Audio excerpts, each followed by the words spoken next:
In this tutorial, I'm going to show you how to delete a public view link here in Canva. So, if you have already created the link but you're not too sure how to delete it, all we simply want to do is come up to Share just here.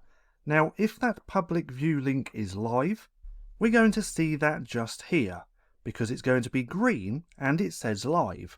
Now, if we click on there, this is where we can copy the public view link. Then right underneath it says delete.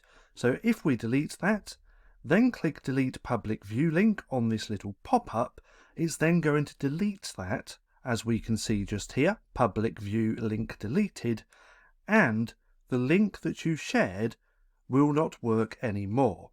So that's just how easy it is to delete a public view link here in Canva.